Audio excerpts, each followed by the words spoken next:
And starting in 3, 2, 1. There's only one conclusion. Mr. Stafford did not put on his own sneakers. Somebody else did. And that somebody was you.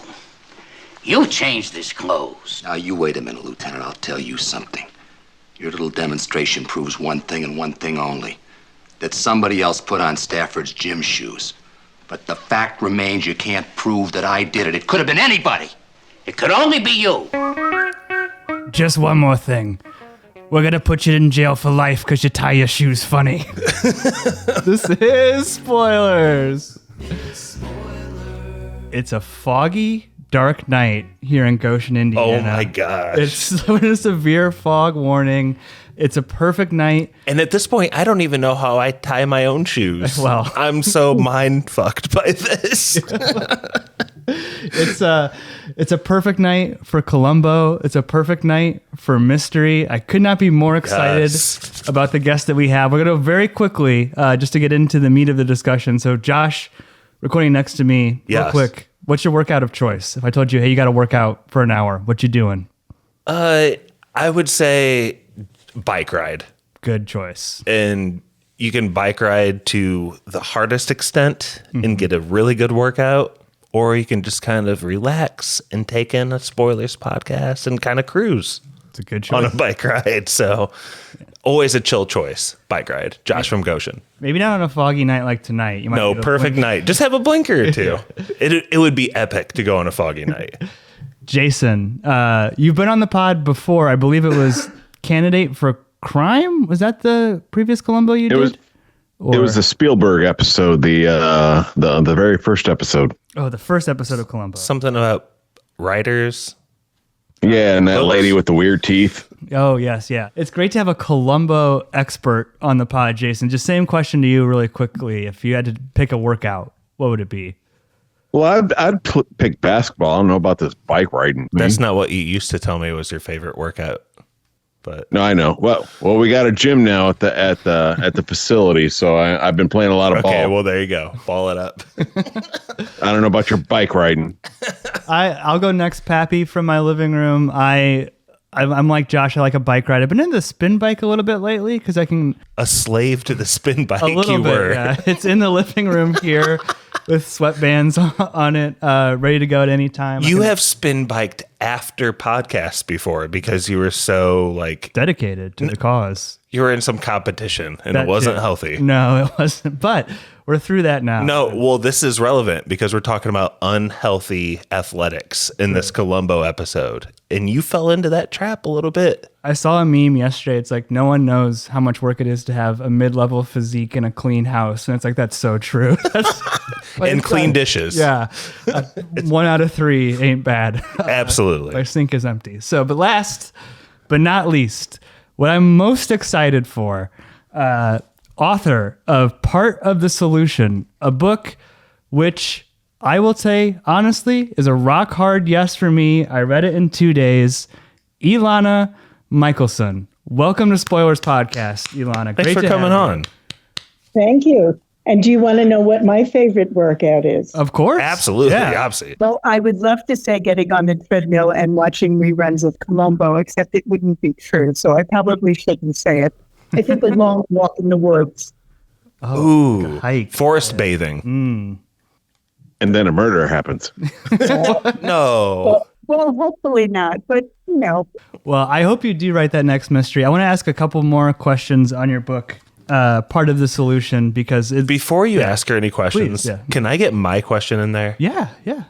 I want to know, how comfortable are you with general spoilers on your book? Good question. On a podcast called Spoilers. I don't like to give too many spoilers because I want people to read it. And I know I don't read murder mysteries backwards. I don't read them when I already know the whodunit. As we talk about it, I will avoid spoilers if I can.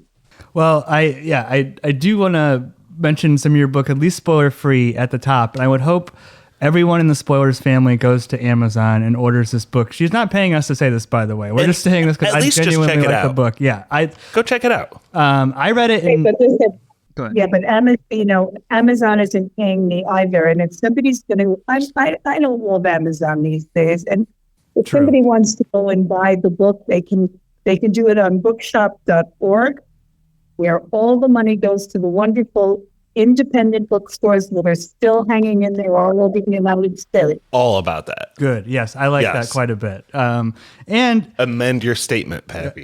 Go to if you can bookshop.org, was that what you said? Or bookstop? Bookstop.org. And it means that all the money stays local. You can get on and you can say, I want the money that I'm paying to go to the independent bookstore down my street that sells the best coffee or anything you want. But what if I want it to go to Jeff Bezos' new wife? Boo! No. Could I just write that in on on Bookshop or Stop, Josh? She doesn't know us that well yet. She doesn't know you're kidding. What I wanted to say is, sometimes I have this feeling when I consume a piece of media. One that strikes me the most is Lady Bird that I think about. When I sat down to watch the movie Lady Bird, I had no context of it. And like a third of the way through the movie, I'm like, oh, this is Greta Gerwig's real life. These are real people she knew. She's the main character. That's the boy she had the crush on. That's her real mom. I felt the exact same way reading Part of the Mystery, where it's like, oh, I feel like you're probably Jennifer, right? Is that fair to say? Yeah, pretty much. Though there is no Ford. Everybody else in the novel was based on people I know. Ford I made up. And the truth is, I mean, I've been married to a man, I've been married to a woman, but I have had a crush on Ford for 40 years. What's the secret to making a police officer likable, like Ford is, like Columbo is in this episode? How did you pull that off?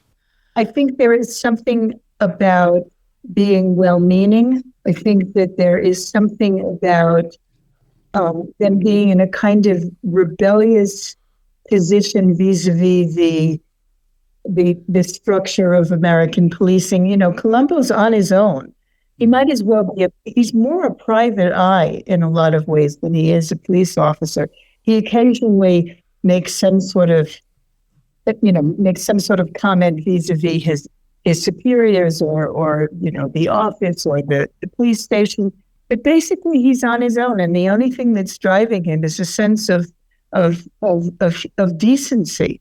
You know, they're both solid, decent, working class boys that are pushing the system that doesn't always actually rise to the idealism that it should. I can't think of a situation where you see him pointing his weapon at someone. Right, yeah. Or dressing down, cussing, saying like, get down on the floor. Right. He's never like kicking in a door, essentially. No, that's not him. Right. That's right. And Ford is an idealist, and Ford becomes a police officer because he's this poor working class kid from North Adams, Massachusetts. There weren't a lot of jobs, and if he wanted to help people, then the police was actually the best option. And he's looking at this mythic world of Flanders, Massachusetts, this little hippie community that I invented in the Berkshires, and he's looking at it with longing. He's looking at it with curiosity. He's looking at it with a kind of open-minded and open-hearted enthusiasm that defines him as much as it defines the community. And yeah, it's those sort of echoes, I guess, of the counterculture which Ford is entering. And I wanted to have more of that in this Columbo episode. This ended up just being about a bunch we of searched Jim. for a searched for a hippie Columbo episode. We kind of came up dry. Yeah, there may not be a good one. I don't know. Maybe people can prove Jason, is there a good hippie Columbo episode that you... There's the Malcolm McDowell episode where he's the son of the president of the company and he takes over, and he's kind of more of a hippie type of character.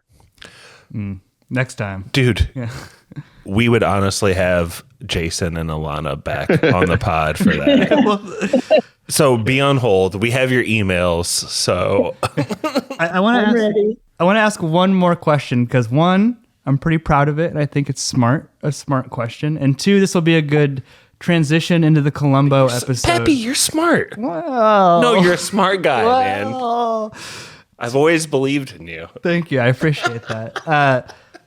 Ilana, I wrote this Yes. out, so I'm going to be reading this. So it's going to. Your book takes place in the late 70s, which is sort of antithetical to my broad narrative of the counterculture hippie movement. And let me explain. Like the narrative was pushed into my brain as someone who was born into 1990 and had professors who grew up during this time was that JFK gets shot. You have the Life in the Northern Town song Time. The Beatles hit Ed Sullivan, and that's when it starts. And it goes up until Woodstock, culminating in the Summer of Love. Then you have 68, you have Altamont, you have RFK, you have MLK, and it's done. And it stopped on that day. But the echoes, of course, keep going, right? And you see it a little bit in Columbo. And you see it a lot in your book. I guess you were alive during this time. Like, what was that like? And why are we in Indiana just now getting the hippie movement 30 years later? Because that's how hip we are here. But That last part of the question, that's on you to answer. I don't know why it took you that long. But eras don't end because there's a 0 on the calendar. It doesn't happen that way.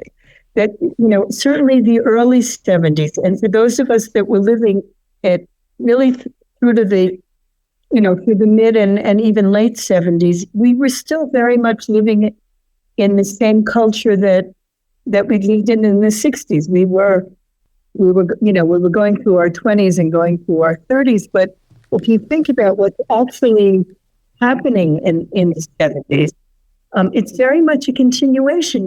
The height of the anti-war movement, for example, was in the 70s, not the 60s. If you think about the women's movement, it was just getting started in the 70s. If you think about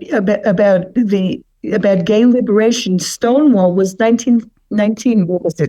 69. McGovern ran for president in 1970. If you think about the music, a lot of the music we associate with the 60s is actually the early 70s. So, yeah, the calendar said this is 1970, but, we just kept going. And I think it was only at the very end of the 70s, which, suddenly Ronald Reagan was president, that all of us thought, holy shit, wait a second, is it over? And Elvis died. And Elvis died, Well, there was a kind of, for a lot of us who were living through the counterculture, and the counterculture is bigger, I think, than, one of the things I try to show in the book is that the counterculture wasn't just one thing. But those of us that were caught up in it, we just kept going. And one of the things the book is about is the ways in which people that had the idealism of the 60s, as they come into adulthood, really have to start coming to terms with the fact that the world is not this beautiful little Tolkien-esque shire where we can all hang out and drink drink herbal tea and eat vegetarian moussaka, and it's all going to be okay. It's not going to be okay. When I look back on those years, I don't have that much of a sense that 1970 as a date on the calendar was any kind of particular turning point. Well, I will always have the Cafe Galadriel that I can retreat to. And and this episode of Columbo, your book takes place in 1978. This episode was episode 1 of season 4 of Columbo, 1974. A bit of a long episode as well. I think it's around 90 minutes. I was surprised. 138. Yeah. A solid. Mm-hmm. It's a full movie. I thought the credits were going to roll at like 135, but no, it's like 138 on the dot. And Jason, I want to come to you. We're talking about sort of how things are changing here. We'll see some computer technology. We'll see the birth of fitness culture, maybe perhaps. But can you tell us a little bit about Milo Jonas, the baddie? Oh, we got Mr. Robert Conrad here. What I found interesting was that he actually, the actor, co-wrote the screenplay for this episode, which I didn't know, and my research for it. So Robert Conrad, Conrad was instrumental in actually the story of this. And apparently he was a big time like health nut. But here's the interesting thing. And in the episode, they say, they ask about the age of Mr. Milo Janis being the guru of yes. And he's apparently in his early to mid 50s, but 53. Robert Conrad at the time was 39 years old. And I guess apparently that didn't rub him the right way, that he wanted to be perceived as being Are you serious? Yeah. So he's playing a 39-year-old. I guess it's like the Stranger Things characters, they're 27 years old and they're playing 15-year-olds. Mm-hmm. It's the opposite. They're aging him up instead of aging him down. You don't see that very often. It's not a flattering look. I agree with him. He's a fit man. He was an undefeated professional boxer in his day, and he also did amateur boxing. Like, I don't know. I buy it in this episode. He did amateur boxing, you say? Go ahead. You want to hit the clip? Yeah, because we'll get into the Columbo plot in a little bit. Sure. But one of the things that I just want to bring up to the pod at the beginning, one of my favorite things, have you guys ever heard a scene like this before? Oh, I wanted to ask you about Mr. Castle. Oh! This is a minute-long clip. We don't have to listen to the whole thing. There's a lot of It's just like so overstimmed. They're talking at a very slow pace with just this. These are the kinds of risks that a Columbo 138-minute episode will take. There's another scene later where he's just so bored. I was like, some work, some don't. For like 10 minutes, he's sitting waiting for like a typewriter to finish typewriting something. Yeah, I don't know about if I enjoy him being bored Just as a much. Columbo flavor. But Jason, keep going though. Like, what's the motivation for the murder? Let's get through this opening part here. All right. Well, he's the owner of this this line of criminal record. It's normal to. Oh, dang. I thought he'd still be hitting the punching bag, and I just wanted Jason to try to talk over that. No. No, but I'm not out by the pool. I like how he's got the punching bag out by the pool. Sorry, Jason. This man has he goes from the beach straight to the pool, straight to a shag carpet. He has no regard for anything. And he knows Columbo's out of shape, so he just like keeps doing this just because he wants Columbo to shut up. Because he wants to, hey, I'm better than you. I'm more in shape. You're this frump. Which, well, yeah, I mean, he is. I think Peter Falk was a peak physical specimen. I agree. I have no problems with Peter Falk at all. But we've seen a lot of like crimes of passion. We've seen crimes of business. This is one of the few, I guess, Columbos that we've seen where we've seen crimes of like covering tracks. Bitch wife. It's a business thing. Okay, I'm sorry, but the Elana, guy finds him out. When we say that, we're being hyperbolic and like joking because like a lot of times, and I'll get back to you, Jason, but it's like the nature of mystery is so macabre where it's like the worst thing a person can do to another person probably is kill them. But and there are some dark parts to this episode. But Columbo's so cozy to me, and your book was so cozy. Like the murder mystery is like, oh, I want to get my blanket and my tea and read about someone getting killed. I don't know. I think that's kind of interesting. They talk about cozy mysteries, and which is a genre now. Sorry, I'm going to cough through this because I'm in Guatemala and the volcanoes are going off. Whoa! Oh my gosh! I'm a mile up from sea level, and so if I cough, you'll have to forgive me and blame it on the volcanoes.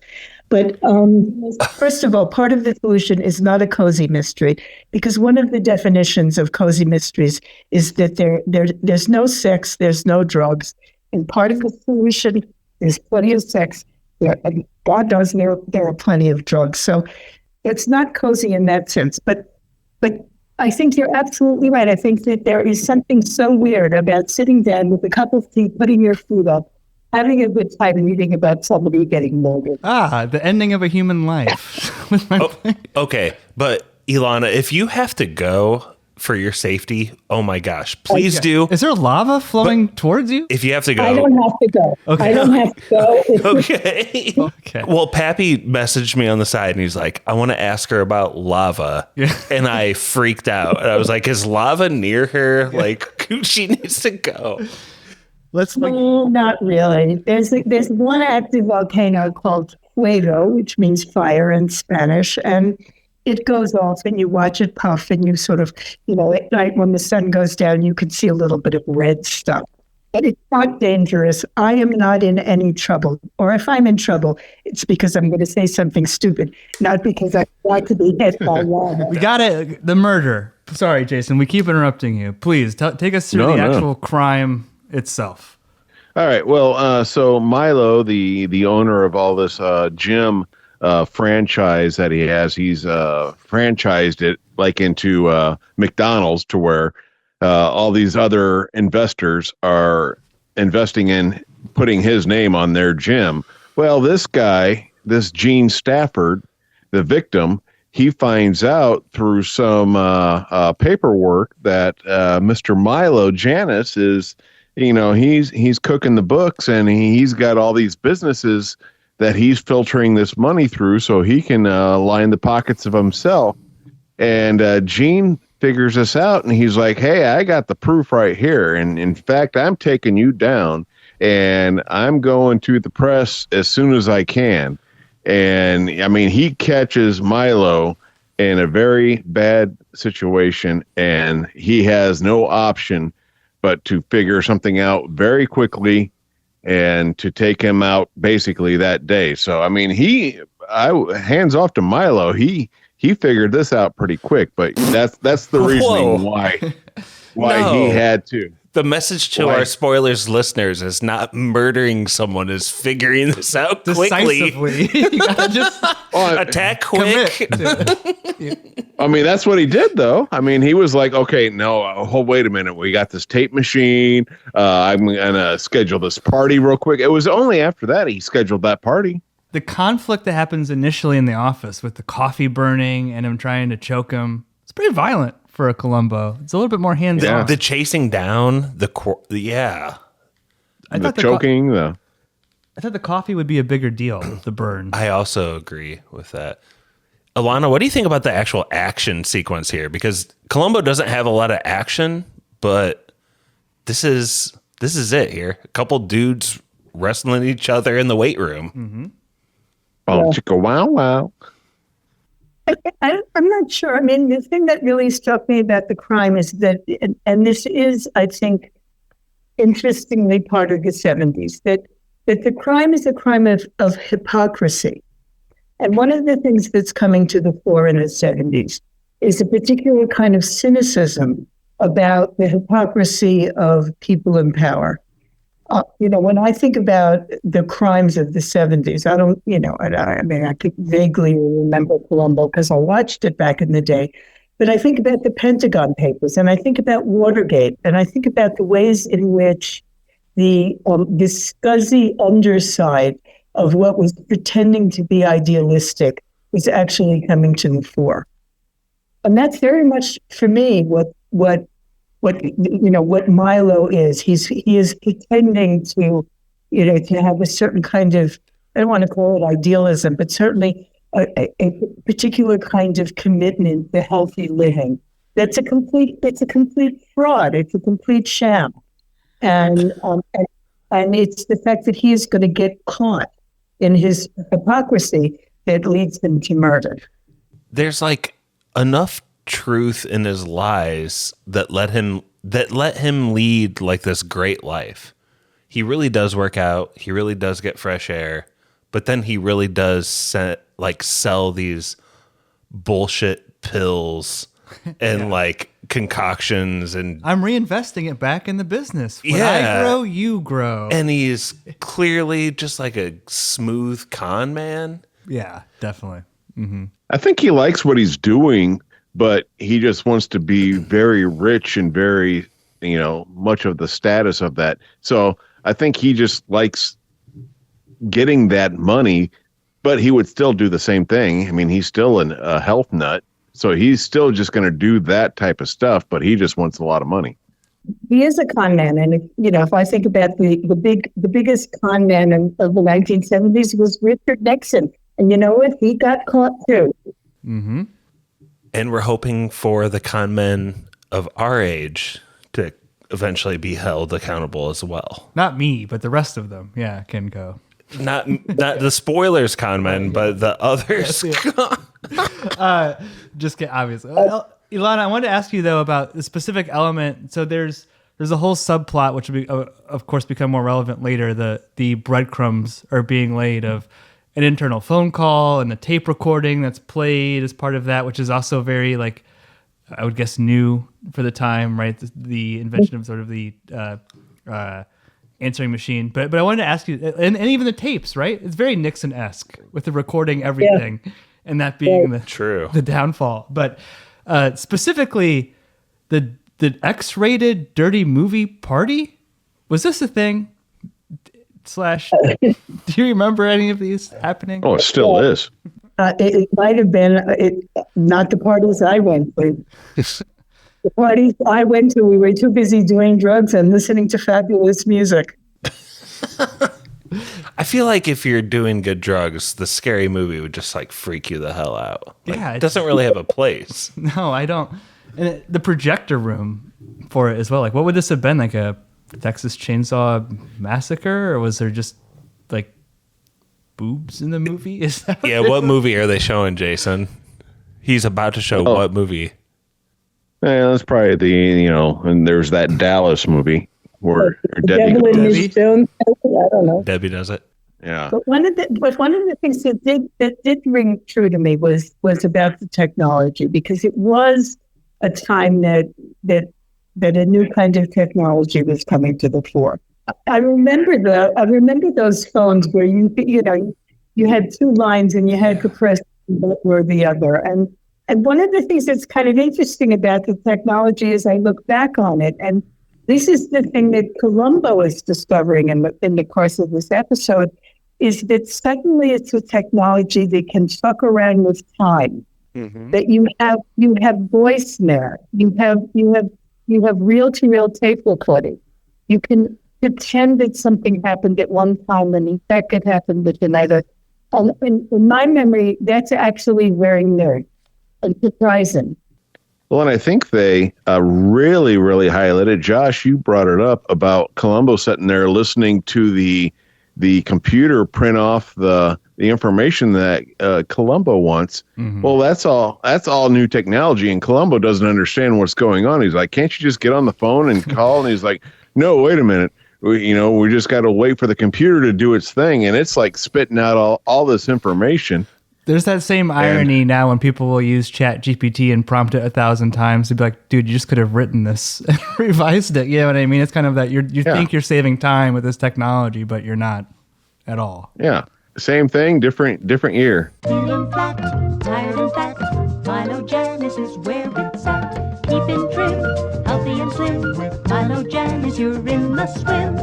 Your new life is waiting to begin at Milo Janice. Get in shape, we'll see you through thick and thin. Everybody. Enter our favorite little buddy detective, Peter Falk. Is that where we are? I think so. Can we level set? Sure. The murder happened. Go ahead. Robert Conrad murders a business associate with a dumbbell. Mm-hmm. He makes it look like he was doing a push or a bench press. And 180 pounds. It turns out it's a pretty decent amount of weight. Yeah. And this guy had some sort of coronary attack. He had some sort of too much Chinese food burp. Right. And the barbell fell down, crushed his larynx, and he died. But really, we know that Robert Conrad took his little blue stick and crushed his throat from the back, like karate style almost. And a lot of elaborate alibis. We said the setup call and everything. Right. And you did a good job explaining that. If I know some listeners don't watch the Columbo and they just listen to the spoilers. Good point. Yeah. So I just want to be like, Robert Conrad just comes up behind him and murders him with a stick and then makes it look like it was a barbell that fell on his throat. What I love about like every time Columbo's introduced in an episode is he kind of has his like attitude going in. Sometimes he's a little hungover, maybe. Sometimes he's in a coat he doesn't want to be wearing. This time he's kind of sleepy, Jason, right? You don't talk to Columbo before he had his coffee, you know? Right. No. And I noted that it was like 6:30 in the morning that they end up calling him, and he's got his coffee in a thermos in a brown paper bag. And he's like, "Shut up. Don't talk to me. I haven't had my coffee yet." And it's like, I don't care who's been murdered. I don't care if there's information that I need to know. I need my coffee. But Jason, he also gets a call from his wife, who is a much upheld figure in spoilers lore, right? So how does he treat his wife on the phone? How does that combo go? Oh, he's like, well, I don't know. You got Uncle Louie needs to be there, and he's talking about all these family members, and it's like you can just see that he just like whatever she wants, she gets. And, you know, the only power he has is at his job. There was a sweetness to that, though. Like even when he's like, "Okay, I'm gonna hang up the phone now." Like Peter Falk has a smile on his face, like it's endearing, even though he's like, "I gotta get back to work, honey." I love that she finds him and calls him. Yeah, true. Through all of that. How did she know he was there? The brief description, like there's twins and his uncle who are all coming to dinner. Yeah. Apparently. Oh, the twins will be there. I thought for a second Peter Falk was about to eat that Chinese food out of the trash. Like I wouldn't put it above Columbo. No, he had a raw egg in his pocket probably. And I think one of the first clues he finds are the shoe marks. Elana, I wanted to ask you, as someone who's written real book before, how does this episode, how do you lay the breadcrumbs in terms of the pieces that will be put together later? And do you think this episode does a good job of that? I do. You know, as I said before, it's the opposite of the classic murder mystery, because you see the crime happen, you know, from the start who done it. And it is really about how Columbo, with his cleverness and putting the pieces together, is actually going to figure it out. And often he is much smarter than the viewer. We've seen it happen, but he notices things that the viewer doesn't. I didn't notice the scuff marks. He does a lot of stuff that requires a kind of awareness of detail that is really his calling card. His calling card is supposedly the kind of flippant and messy. I'm just, this working class love, and calling everybody sir and mister and all of that. But his real claim to fame is that he is just more observant and smarter than anybody else. And the joy of the reason that they're so much fun to watch, they're so charming, is that you see this guy with nothing but a kind of relentless, tenacious native intelligence putting it all together. And the clues are real. They're not real. Nothing about it is real. By real, I mean that he actually does take the pieces together that finally leads him. That finally leads him to the solution. And it's like it might not necessarily hold up in a court of law. No, because none of these ever would.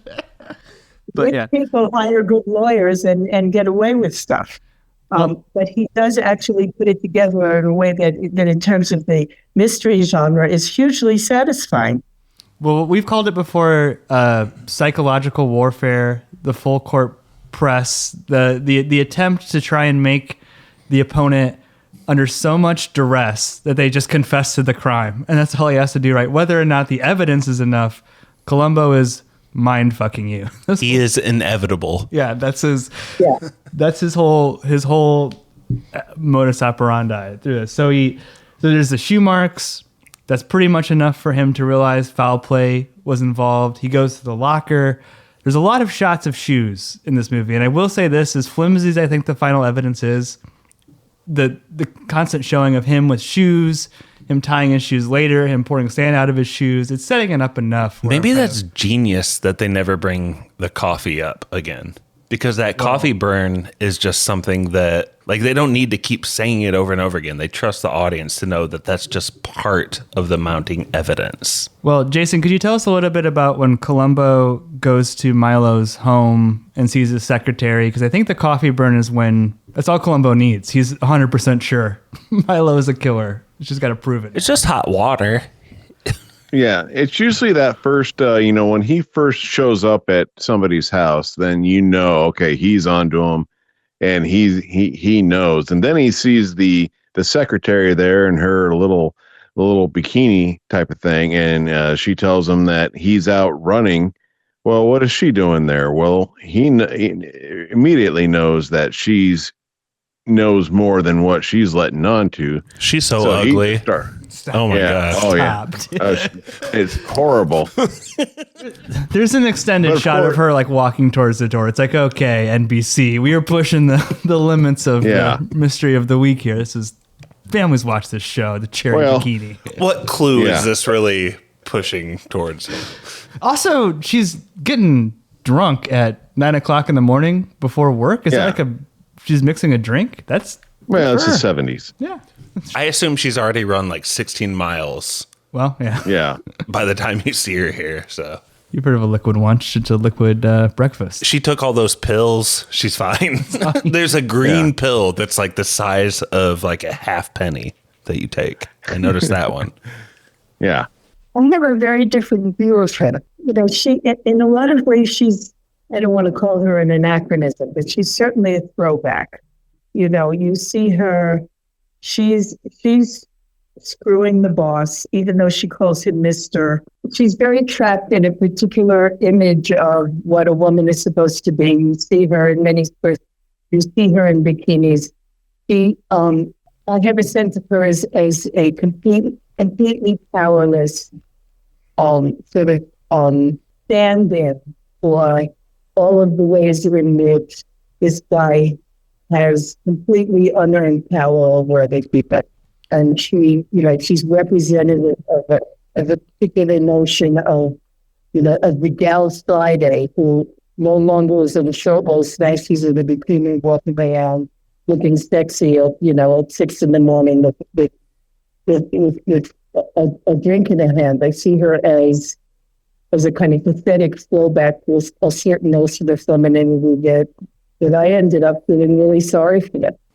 Well, maybe not directly one for one with Wendy, the character in your book, but she is also one who sleeps with someone, Samir, minor spoiler alert, but then is, we don't look at her as the victim or sorry, as the bad person in that situation. We look at her as more of a victim, right? In some capacity, right? It's sort of a similar thing, I think. I think Wendy is in some ways the most complicated person in the book because she's completely idealistic. She has to consult the I Ching and the tarot to figure out what she thinks is going on.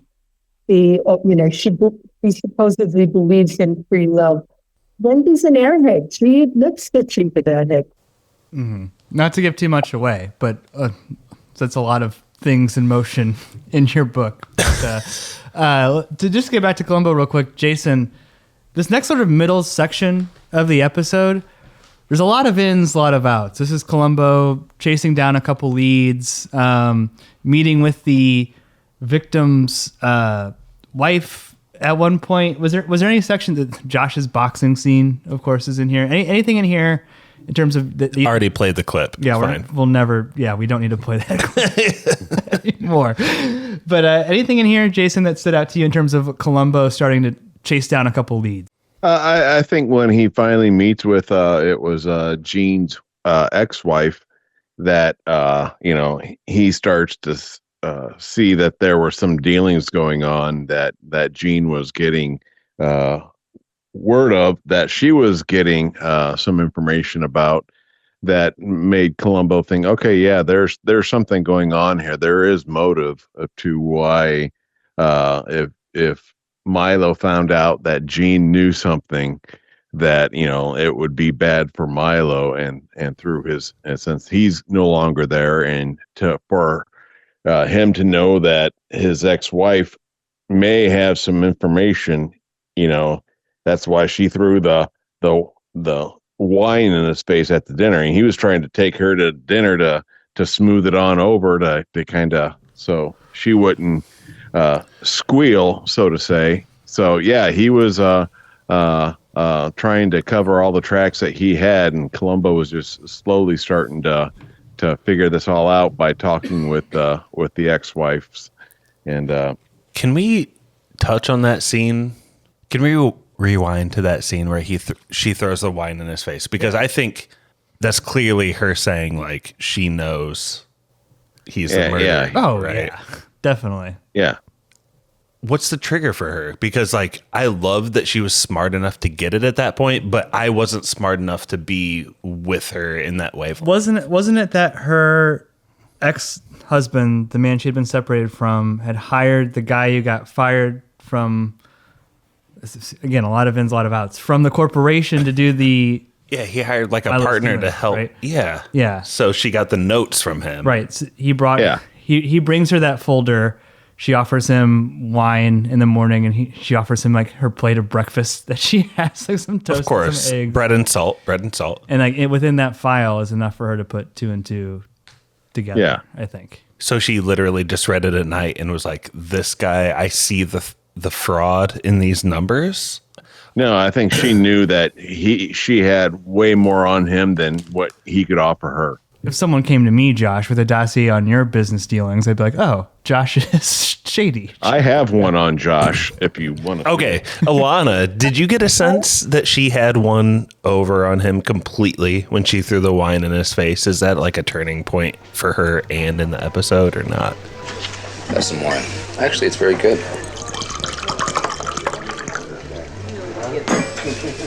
Relax. Later we'll go over to my place.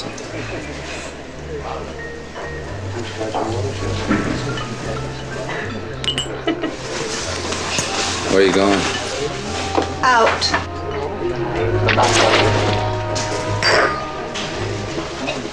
I think so. I think she starts out also as a kind of very cliched character. She's when we first see her, first of all, she's wearing high heels in the house. I've never met anybody in my life who walks around in high heels in their house completely by themselves. They're just not that comfortable. And she's smoking a cigarette, and this is the beginning of historically of, hey, wait, maybe cigarettes aren't that good, Charles. And she's smoking, she's drinking, and Milo assumes that she is just another female that he can manipulate. He can take her out for a fancy dinner, and he can chat her up, and maybe he'll get her into the sack, and maybe he won't. But we will have total power over her. And she stands up to him. She says, no, she doesn't buy it. And she is the person, aside from Columbo, she is the person in the episode who says, no, you are not going to get away with it. Your hypocrisy is not going to fly with me. Your lies are not going to fly with me. This image that you're trying to promote to the world is not something that's going to fly. I'll see through it, and I'm going to make sure you don't get away with it. And so in some ways, she ends up with Columbo, actually ends up representing the piece of human discernment and intelligence that puts a stop to this guy. It's funny that you mentioned the awareness around smoking. This is a small detail to go back to your book, but it was like, I think there's one scene in a hospital, not to give too much away, you describe the ashtrays at the end of the waiting room, like seats, but also the smoking kills poster on the wall. It's so good. I love that little detail there. Do you remember why Jason, he goes to visit the guy in the fancy car? Is that Columbo is verifying the alibi in terms of Milo says he went to go make a deal across town? Is that the guy with the Corvette? I don't know what kind of car it was. It's a nice ride. Yeah. It looked cool. Yeah, I think it's another investor type. And I think he was just trying to go figure out whether or not he was, if this one investor, the guy that got killed, had the same kind of, because I think what it was is, he had all these different franchises, and Gene Stafford, the guy that got killed, had his own franchise with Milo, and so he went to this other guy that had another franchise, who was this big time, he got the fancy card and everything, to see if, what he thought about this whole situation, about who Milo was and how his dealings were. So I think it was just him kind of feeling out and, chasing down all the leads that he had, as far as, this is just one franchise this happened to. Is it happening all across? Yeah. But have we talked about the purely capitalistic nature of the franchise here yet? I was thinking about that, where it's like, oh, but you have to buy all your supplies through me. Exactly. I'm like, yeah, that's evil, but it's like pretty run of the mill evil in terms of like what corporations do. You know what I mean? Like, I wouldn't be surprised if you owned a local McDonald's. They're like, you have to buy your of course, oil here and your. Well, at the time, I was going to say hamburger, but I don't know what it actually is called. At the time, I think franchising was becoming quite a big thing, because, you do talk about McDonald's. At that time, that was the big boom, was the franchise, and that's when it took over all the mom and pop stuff.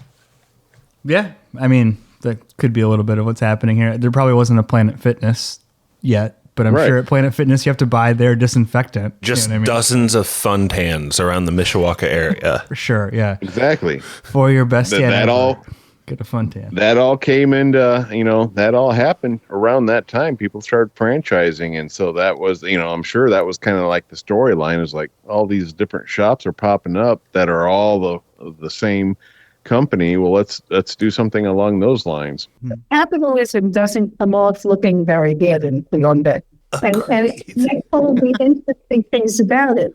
Because this is, it is the 1970s, and corporate capitalism is changing. You're right. Franchising is one of the things that, as I understand it, I am no economic historian, but it is one of the things that's getting going in the 70s. And the portrayal of the way that is working in Columbo is very negative, and in some ways even a little bit subversive, in ways that I was actually surprised, looking back on it, that Columbo was getting away with as a TV show.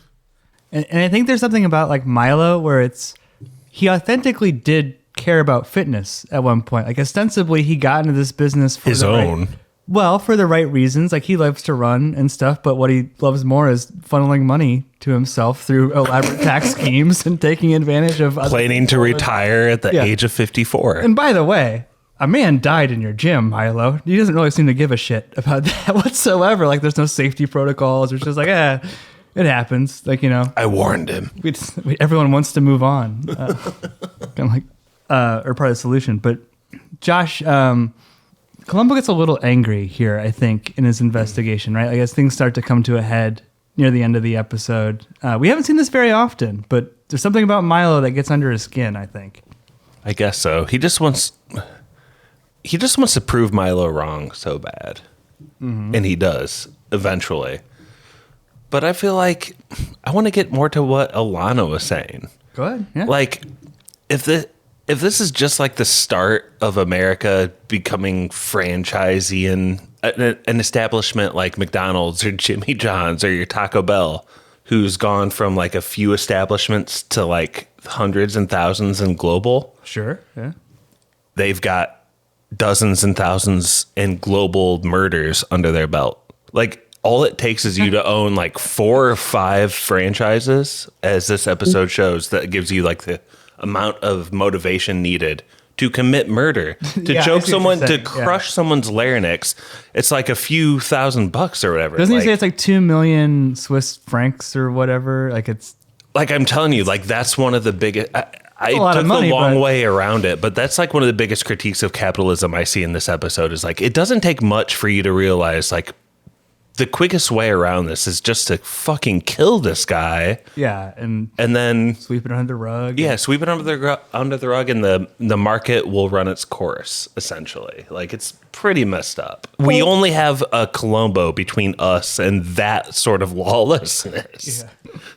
I mean, I think some things though are changing, and it is about franchising. It is about the creation of malls, the death of Main Street, the ways in which the quote unquote mom and pop enterprises were starting to really be undermined by this kind of franchising. But let's not romanticize pre-1970s capitalism. The era of the robber barons, where if the workers in the mine or the workers in the factory got a little bit too obstreperous, you just hired the Pinkerton guards to go out and murder them all. So this is nothing new. Well, and that's why Columbo's so endearing, though, right? Like he's a man of all time. He is just the everyday working class, let's pick up Chinese honey for the family guy against all comers, right? I do want to get back to the confrontation that Columbo has. And I do have this clip, and it's a little long. It's the and one more thing clip here, a classic Columbo, one more thing. Oh, Mr. Janis, just one more thing, please. I thought you had a clock to punch. I do. I'm leaving right now. It's about Mrs. Stafford. I understand that you and she had a little disagreement in a restaurant last night. Have you been following me, Columbo? No. What happened was this. Mrs. Stafford came down to headquarters this morning. She spoke to some of the fellows in the other division. What other division? Bunko. Bunko? Yes. Made a lot of wild accusations about you, about your operation. Now it's clear Mrs. Stafford is a very inexperienced businesswoman. How's that, Lieutenant? The way you run your business operation. I spoke to Mr. Lacey. He's somewhat of an expert on business. And I suppose he called me a crook. No, sir, he never said that. He said, then he repeated this. He said, technically, you're within the law. Of course, I can understand how Mrs. Stafford and even Mr. Stafford, how they could get upset over some of the things that are going on around here. That's enough, Columbo. I'm tired of your accusations and your innuendos. Well, all I'm trying to do is determine the facts, sir. If you have anything to say to me, you say it through my attorney. Is that clear? Yes, sir. And be damn sure you know what you're talking about. Getting a little spicy, getting a little feisty there. I think that was probably the more realistic outcome of this. It would always just be talk to my attorney, right? There would never be this direct access to this guy. Another confrontational scene is the scene in the hospital where Columbo and Milo just have a straight up argument in front of a lot of people in the waiting room. How is she? They won't tell me a thing. What do you care? Ma'am? What's that supposed to mean? That magazine. You don't care whether she lives or dies. As a matter of fact, she's drinking because of you, because she thinks you're responsible for the death of her husband. And you want to know something? So do I. I warned you in my office. Don't you know? I checked your alibi for the time before you got to the house. It doesn't wash. First of all, I don't need an alibi. And secondly, I was at Parker Motors. You said they were closed when you got there. The fact is they've been open every night until 9 o'clock for the past month. Josh, anything else from this, like, sort of, before we get to the final conclusive piece of evidence, the confrontation, anything that stood out to you here? I mean, it's kind of unclear because I think you're kind of led to believe in a moment of, like, television that our main bad had, like, killed or tried to poison Mrs. Stafford. But I think she really just was drinking a lot and taking sleeping pills and almost like OD'd. I think so too. Yeah. But to Elana's point, like she's so like clairvoyant throughout it. Even in her drugged out state as she was ODing, she's like, I just saw that motherfucker's face spinning around laughing at me. And I know he killed my like late husband. I do want to ask you this, because in terms of critical commentary, I think your book is fantastic. It's airtight. The clues that are set up in the beginning pay off. I don't like the shoe tying loop-de-loop nonsense in this episode. I don't think it's good. Do you like it? Do you think this is earned? I'm not sure what you mean. In the part of the episode where Columbo goes through an elaborate demonstration of a right-handed person ties their shoes this way, ergo the loop must be on this side with the big toe. One of the things about Columbo that, I don't live in the Columbo sphere. I don't know a lot about the commentary, but one of the things that I haven't seen is that kind of loop-de-loop thing is, in some ways, it's a kind of caricature. In some ways, Columbo is a kind of caricature. That trench coat, for example. First of all, I have no idea why. This is Los Angeles. Why is he wearing a trench coat? It hasn't rained in years. We've called it his comfort coat. He is not himself if he doesn't have his coat. He needs it to feel confident in who he is. But it's also, a kind of spoof of, Dashiell Hammett and Raymond Chandler. It's Sam Spade. It's if you think about Bogey in the last scene of Casablanca, he's wearing a trench coat. Again, why is he wearing a trench coat? He's in the desert. It's not going to rain. There is a kind of way in which Columbo is playing off against classic American detective fiction, like Sam Spade and Philip Marlowe. And so I see those kinds of nobody would actually ever really notice details like the ways in which somebody's shoelaces are tied as part of the same thing, as this kind of, on the one hand homage to, but on the other hand a kind of send up of classic American detective fiction, and that's where I put things like that. And as that, I think it's charming. I don't think it's realistic, but I think it's totally fun. It's cute. It's fun. I think with mystery, one of the things that I find most gratifying, though, is the knowledge that I could have put the pieces together had I been clever as a detective, right? Like, oh, here were the breadcrumbs. If I was as smart as Sherlock or as Columbo, I could have seen that this piece connects with this piece, this piece. And then upon revisiting the media, then you see the broader picture. I could live to be 1,000 years old. I don't know which side my loop of the foot ties. His visual imagination is off the charts. Yeah, it's the only. Well, it's in the hospital that he sees the mother with the child, and she bends down to tie a shoe, and that's what tips him off.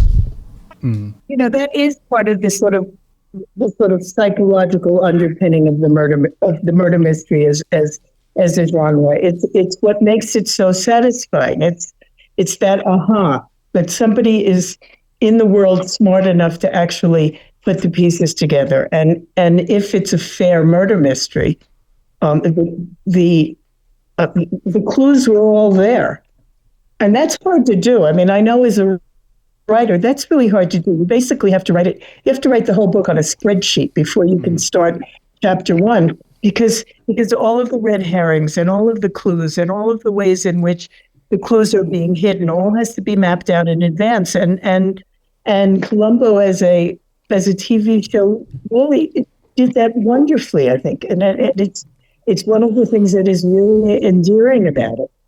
I love how you describe that. It has to be fair. Yeah. And it's just something you feel in your bones. You should have the same knowledge the characters do by the end. Yeah. They shouldn't have some magical one-up on you. That's a huge part of the writing and seems so hard to pull off. And that's what we appreciate about these Columbos so much, I feel like. Mm-hmm. Yeah, it's wonderfully done. And a lot of the classic murder mystery are, the easier gentleman who has the brains to finally solve it.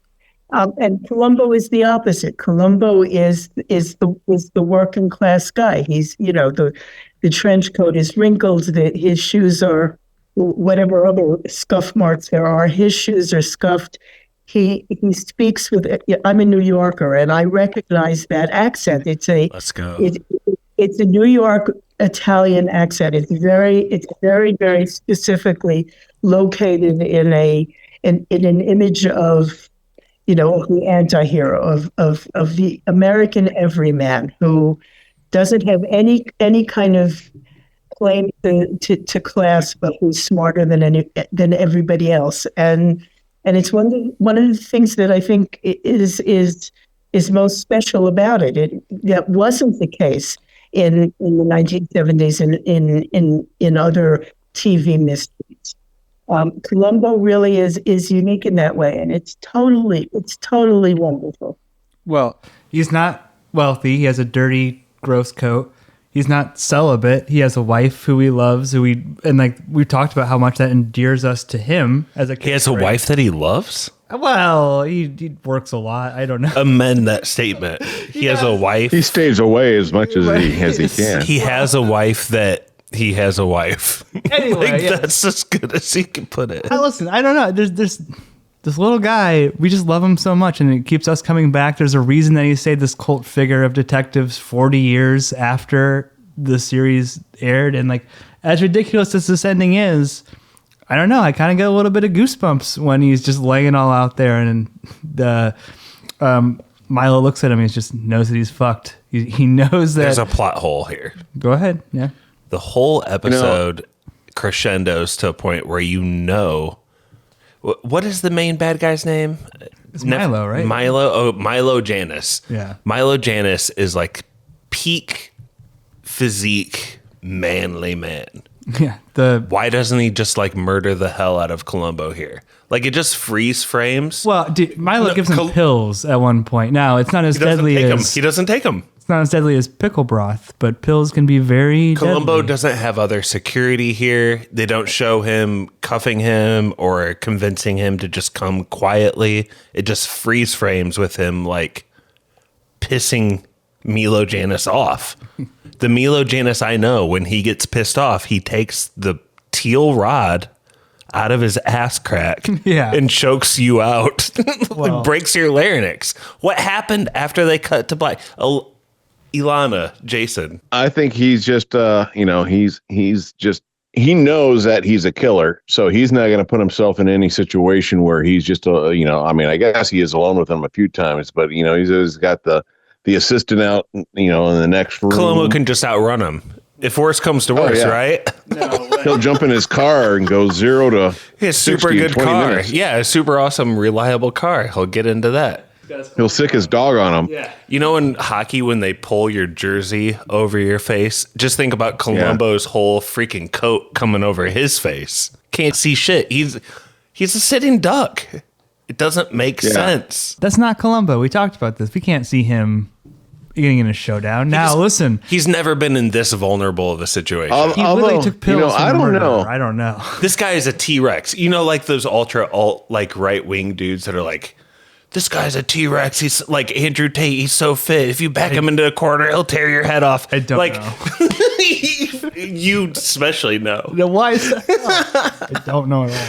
Dude, Milo Janis isn't taking this lying down. Like, something happens here post-credits, and it's unfair that it freeze frames. I will stop pushing at this. I liked the ending. I thought it ended in just the right spot. I'll stop pushing at this button, but notice Elana never got a chance to weigh in, but okay. Yeah, go ahead. It's a good Elana. spot Do you like the ending of it? Yeah. Well, what Elana says is that this isn't Columbo, it's Peter Falk. He's the star of the show, and he's going to be on next week. So, of course, nothing is going to happen to him. Thank you. Exactly. Yeah. He's not going to he's not going to get in a shootout. He's not going to get in any kind of physical altercation. Let's get to final thoughts, because I'm curious where we stand in aggregate with this episode of Columbo. But was there anything we missed that we didn't talk about that's worth talking about? I'm trying to put Columbo in a kind of historical perspective. I guess I thought, okay, here I am, the dinosaur. I was actually around in the 70s. And where does Columbo fit in American television? The first years of American television, I guess people are watching Leave It to Beaver reruns, but the image of America that came through television before Columbo was the, nice white middle class families that were all the same, and father knew best, and everybody was behind a white picket fence, and everybody in America was middle class, and everybody in America was white, and Watsby white for that matter.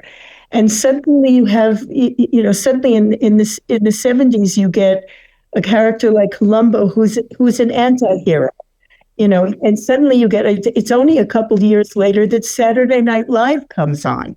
Suddenly you have the ability within American television to be a little bit subversive, to make fun of the establishment, to make fun of the wealthy, to make fun of human pretense. And I think that's a huge cultural change. And Columbo really exemplifies that. I think, during that time, during the 70s, and yes, I was alive during the 70s. I was born in 72, so I was just kind of, in my single digits during the 70s, but I remember quite a bit of it. But what I remember of the 70s is that it seemed very dirty compared to the early 60s of the Frank Sinatra, the Dean Martins, that whole clean, like Elana said, the middle class white America. But all of a sudden in the 70s, after the Woodstock and the hippie generation and Vietnam, I mean, it just seemed like New York was dirty. Everything was just kind of dirty. You had all these other different shows like Beretta. You had a Policewoman. You had the streets of San Francisco. They all had this kind of like a dirty like feel to it. And even with Columbo, I don't know if, people don't necessarily think he wasn't intimidating because they didn't know he didn't carry a gun.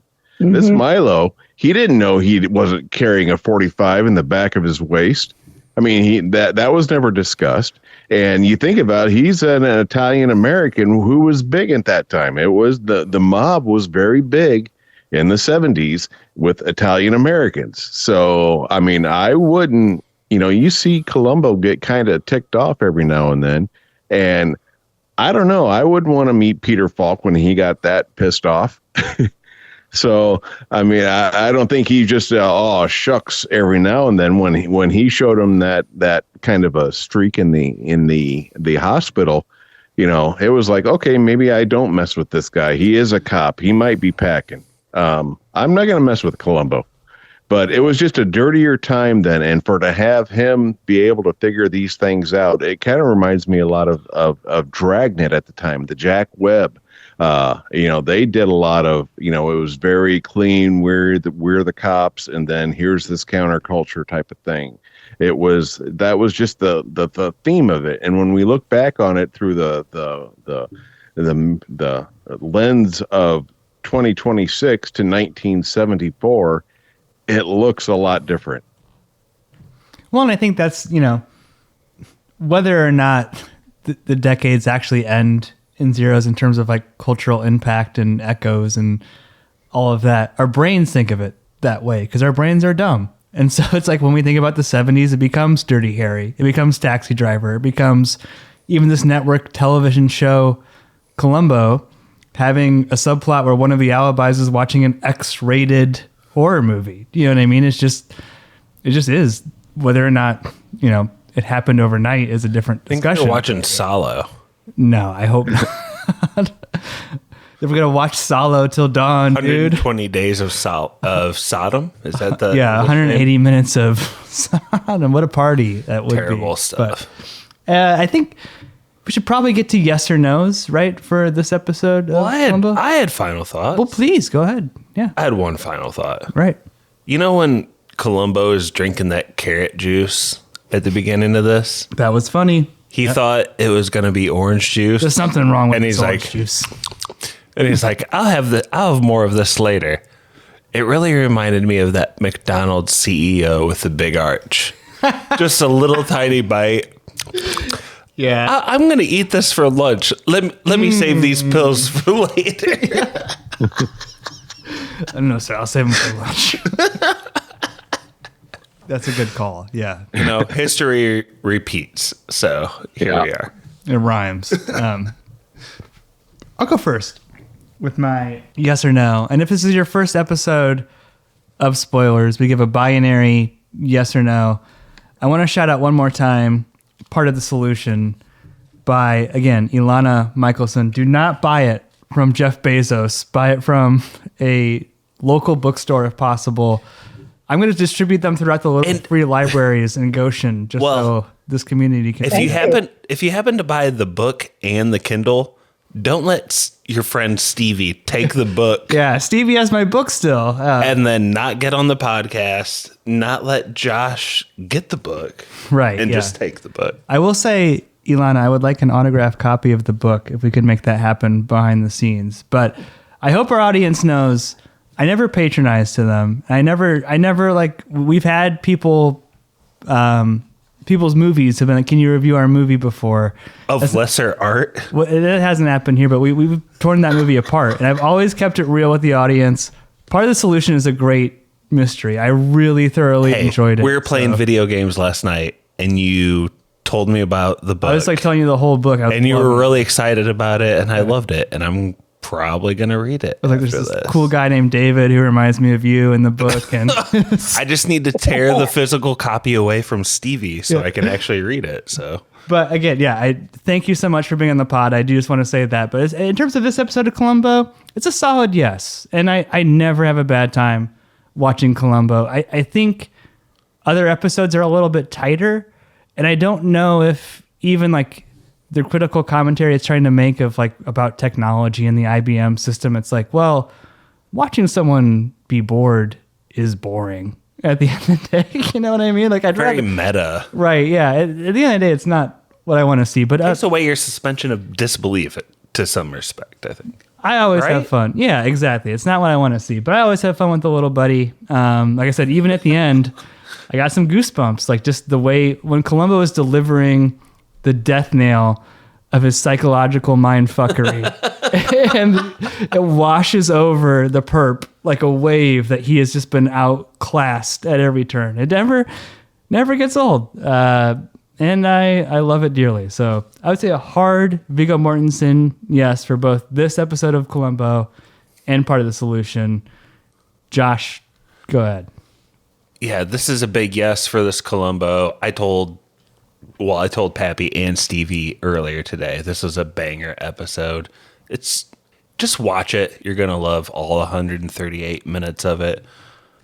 One little critique, because I like to keep things real too. Mm-hmm. At 1 hour, 29 minutes, 30 seconds, Columbo's talking and he gives like this, he's starting to talk about Mrs. Stafford and there's this weird audio overdub. It's really obvious. This tape, sir, this is a tape of a conversation you had with Mrs. Stafford 2 months ago. I clipped out a piece of it. That also happens when they're on the beach. It's the worst ADR I've ever seen. Okay, so there's a couple ADR mistakes in the episode. It's like a Godzilla movie. It's nuts. I think you're invested enough in the plot to forgive that, but I just want to point out a little bit of that. So anyway, Josh from Goshen, yes, a lot of entertainment here. The world's youngest 53-year-old ever set to screen. Except he was 37. What do you say, Jason? 39. 39 when they were 39, yeah. Tough break, bro. I'm 53 and I don't look like that. Yes, you do. Yes, it's a totally 100% yes on this Columbo episode. I do have a little bit of information here that might be interesting. There is that newer show called Poker Face that the creator, Rian Johnson, he directed one of the Star Wars episodes. Rian Johnson? He does the Rian Johnson, yeah. I think he also did the he does the guy that you look like. Knives Out? Knives Out, yeah. Yes, he does. In season 2, episode 10 of Poker Face, there is an episode called Big Pump, which online is being compared to a gym owner kills another guy with the bar. So there has been a lot of crossover saying that this episode is very much like the Columbo that we just watched. So I haven't seen it, but I did watch the first season series of Poker Face. So now I want to go back and watch it. And if you look at the credits and the graphics on Poker Face, it's 100% Columbo. It's the yellow. Poker it's Face. The same font. What is that? What is that show? Is it like about a detective? Like I'm so confused. Yeah. No, it's a girl that just is like traveling around, and and she gets into all these different mysteries, and you have to figure it out with her, type of thing. And I haven't watched it since, but apparently on Reddit there was this huge thing. It's like, well, they just totally copied the episode of Columbo that we just discussed with this Poker Face season 2 episode 10 called The Big Pump. Yeah, so that would be an interesting watch, just to go compare the episode we just discussed with this new contemporary version of basically a Columbo type character, and maybe future spoilers. Yes. That'd So, be fun. but yes, it's a totally 100% yes on this Columbo. I love Columbo. I've been having a lot of fun with Chat GPT, making Columbo cartoon figures, and I sent Josh a few. And in fact, I sent him one of this episode where Columbo's in the gym with Milo Janis signed behind him, and Milo's getting arrested. So Josh may want to look at that. Oh my, he's showing me. That's pretty funny, actually. That's Don't get addicted to the AI though, Jason. No. Oh, and one more thing. Speaking of, and just one more thing, do you know why they wrote that in? Or why they did the one more thing? Mm-mm. Because they forgot to add stuff to the scene, so they needed to add to the scene. So when the writers originally did that, that's all they had to do was write, and one more thing, and then he could come back in, they could continue the scene. Instead of rewriting the entire scene. Huh. And then it took off from there, of course, but that's the reason why they started, that became a thing, was they were lazy. There's a couple of like classic Columbo memes in here. The one more thing, and then the constant forgetting of a pencil. Like I think he asked for at least half a dozen pencils throughout the course of this episode. Well, then can I keep this one? Yeah. Last but not least, Elana, we just met you. You're also the first person in 10 years and 500 plus episodes of this podcast to record during an active volcano eruption, which is pretty impressive. Please give your yes or no, and thank you again for coming on the podcast. We were so lucky and honored to have you. Well, a resounding yes to the episode. Thank you first of all, thank you for your kind words about part of the solution. I really appreciate it. And thank you for reminding me about Columbo. I had not rewatched a single one of those episodes, and I will be watching some more. I thoroughly enjoyed watching. And this has been great fun, guys. You're great. This is wonderful. So yes and yes and yes and thank you. Thank you. And then do you have a few minutes, I guess, for Josh to pull up frantically on his phone? It doesn't look like he has it. Do you have trivia, Josh, or no? He's pulling it up. He said, yes, give me a second. He got mad and muted his mic. While he pulls it up, we can probably kick it to Spoiler Man too. And again, please buy the book from an independent bookseller and not Jeff Bezos.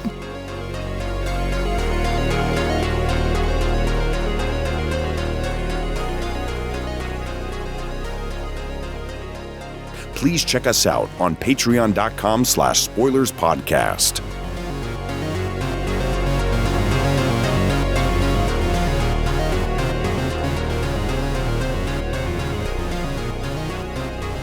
Here's the deal.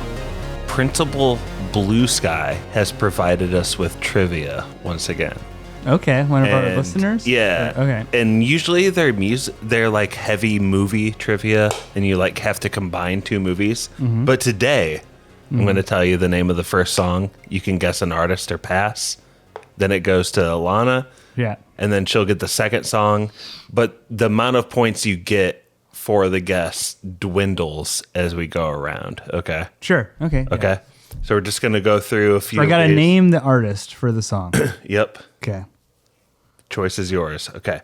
So the first one is I'm Free. Name of the song, I'm Free. The Who. Holy shit. I'm free. That's worth one. Okay. Elana, are you ready? I'm ready. I I don't know how Pappy got that. I'm kind of upset that he did. I wanted that to pass to you. But here's the name of the first song, Black Dog. Oh, God. I don't know. Wait, this is, I hate this because one of the things I liked most about Part of the Solution was this soundtrack. It's amazing. And I don't know the answer to that. I am completely humiliated. If it makes it any better, I only try to run trivia whenever I can because I also hate being put under the gun for questions. It sucks. Okay, Jason, here you go. That Black Dog and then the Lemon song. Oh, that's all Led Zeppelin. Black Dog. That is Led Zeppelin. Yeah. Indeed. They're both Lemon. Yeah. A 3-pointer for you. Okay, here we go. Back to Jason. Third question. We're going to do 6 of these. So each of you get 2 turns to start. Soul to Soul. That's Stevie Ray Vaughan. Incorrect. Oh.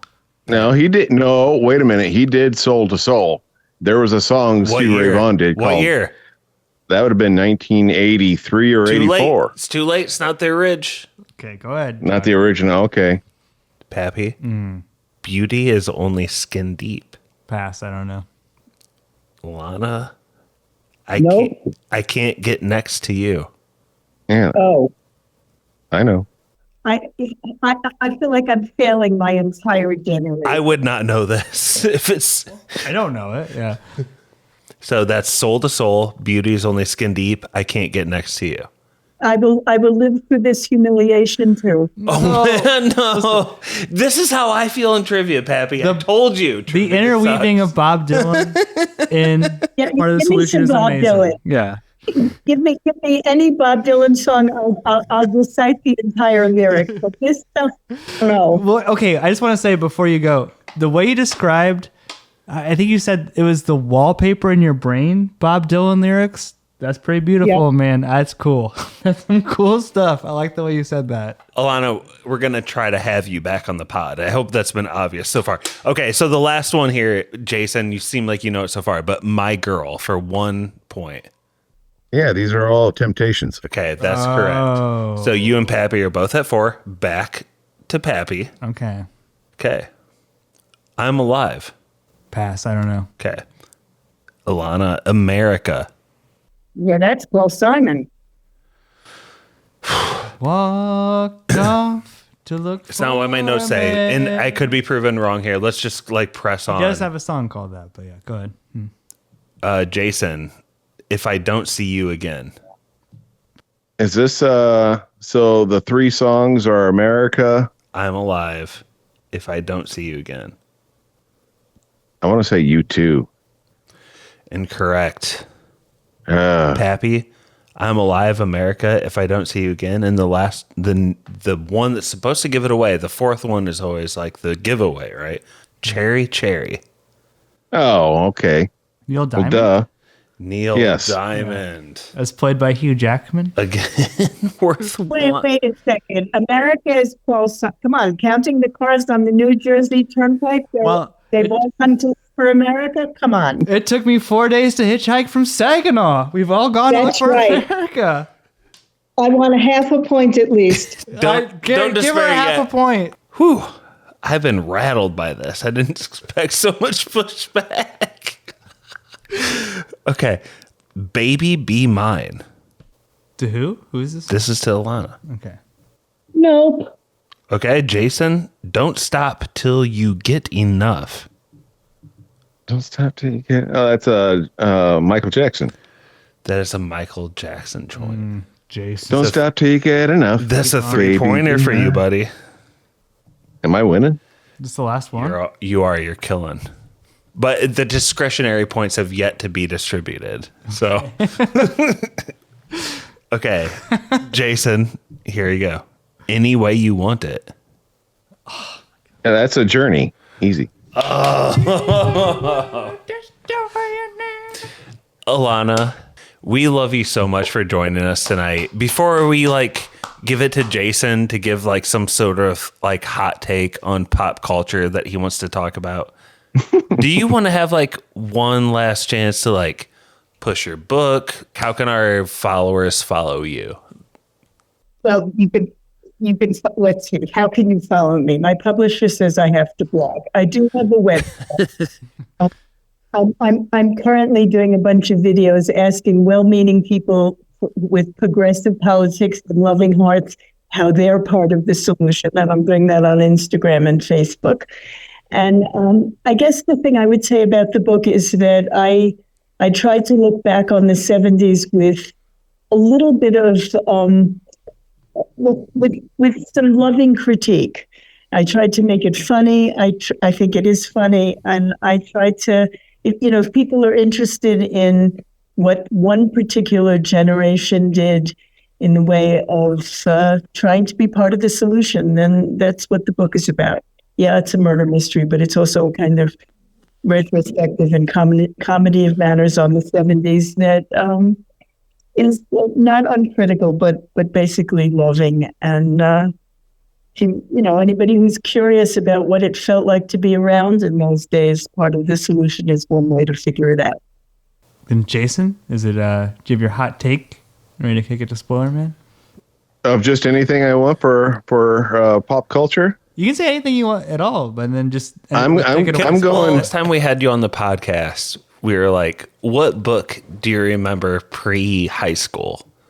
And you're like, well, I never read a single freaking book, and I wrote a book report about a book that didn't exist. Yeah, I do remember this now. That's me. Here we are having a professor with 20 plus years of experience. Well, my question to her is when are we going to see the movie of this book? We want it. And yeah.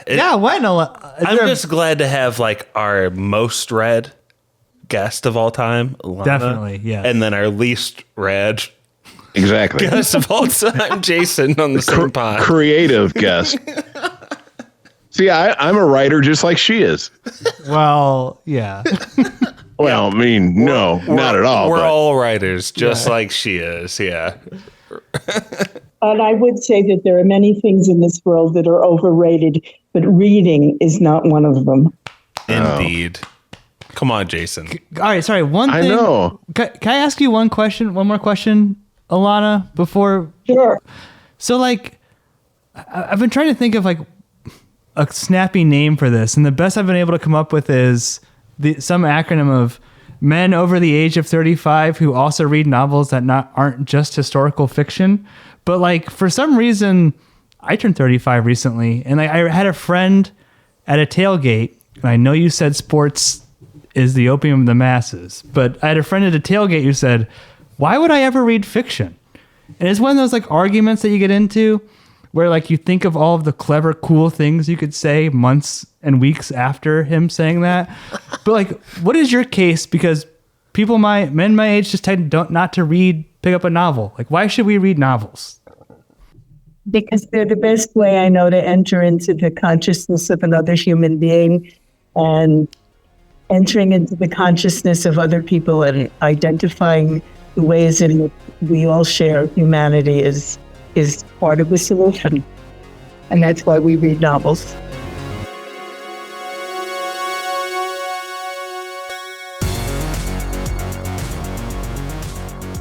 Love it. Sorry. Okay, so now your hot take, Jason. Unread Jason. It's hard for me to read. I've always been a visual communicator. I wish I could. But my hot take right now is to listen to music. And if you haven't seen the Elvis epic movie, which I just saw last week, which is done actually of this time, 1974, 1973 in Las Vegas. Very, very well done. If you don't know much about 70s Elvis, and he's not the fat Elvis, go check out Epic. Elvis Presley in concert. Take it away, Spoiler Man. Should I do it like Johnny Cash? Take it away, Spoiler Man. Special thank you to our patrons: Matt Troll, Brother Brian, Nephew Quinn. Nick. The Meg. Nurse Stacy. The Wolf. Barky 420. PK. Spencer. Gale. Swole. Cheese Zombie. Sebastian. Anton Michelson. Dr. Lars. Shady Daddy. Stone Cold Austin. Jimmy the Cricket. Optimus E. The Ayatollah of Rock and Rolla. Derbs. Teddy Ruxpin. Druid King. Can I ask you one more question about your book, Elana, if you have a second? Absolutely. No Paul Simon reference? Are you a Paul Simon fan? A New Yorker? Folk music? Nothing for us? He went to my high school. I'm saying. Whoa. Wait, the only poster I have in my apartment is a framed Simon and Garfunkel poster with Paul Simon's signature on it. You went to high school with him, or he went to your high school? No, I'm not that old. He's old. He was long gone by the time I got there. But when he sang, when I think back on all the crap I learned in high school, it's I could think it all. That was my high school. Kodachrome, it's your high school. That's nuts. That's amazing. That's all I had. When I think back on all the crap I learned in high school. That was spoilers. Was spoilers. Was spoilers. Was spoilers. Was spoilers. Was spoilers. Was spoilers.